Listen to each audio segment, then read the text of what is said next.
আমরা এখন থিকসে মনেস্ট্রিতে এসেছি ঘুরতে। একটা জিনিস একটু দেখাই, লের ল্যান্ডস্কেপ। এই জায়গাটায় দেখবেন কোনো গাছ নেই, কারণ হচ্ছে এই পাহাড়গুলো কোনো গ্লেশিয়ারের জল পায় না। আর এই সবুজ ব্যাপারটা, সবুজ যে ভেজিটেশন দেখতে পাচ্ছেন, সেটা আসলে সিন্ধু নদের জল দিয়ে সমৃদ্ধ। ওই দেখুন সিন্ধু নদ চলে গেছে, দেখতে পাচ্ছেন? সেই কারণে এই পাহাড়গুলো ব্রাউনিশ, এখানে কোনো ভেজিটেশন নেই, কারণ এরা জল পায় না বা ভীষণ কম পায় বৃষ্টির সময়। আর ওই দিকের যে প্যাচটা একদম যে একটা ব্রাউন কালারের একটা মাউন্টেন আছে, তার নিচে যে ভেজিটেশনটা, সেটা ওই ওপরের গ্লেশিয়ার, যেটা সাদা রঙের মাউন্টেন দেখতে পাচ্ছেন টপ, ওখানে এখনও বরফ আছে।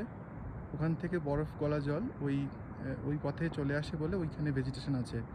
এখানে খুব ভোরবেলার দিকে বিভিন্ন নদীতে জলের পরিমাণ খুব কম থাকে।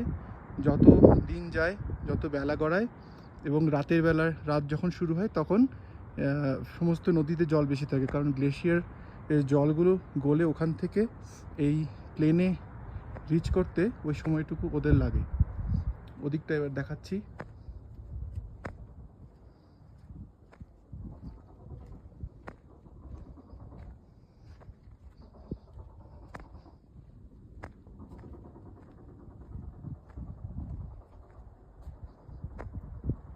এদিকটাতেও সেম, এই সিন্ধু নদ চলে গেছে, কিন্তু সিন্ধু নদের ওপরে সেটা হচ্ছে গ্লেশিয়ারের জল থেকে ওই ভেজিটেশনটা হয়েছে, যেটা বললাম। এদিকটায় দেখুন একদম ভেজিটেশন নেই, কারণ গ্লেশিয়ার নেই আর কোনো নদী বা নদের জলও নেই। আর এটা হচ্ছে থিকসে মনাস্ট্রির মেইন এন্ট্রান্স, মেইন বিল্ডিং।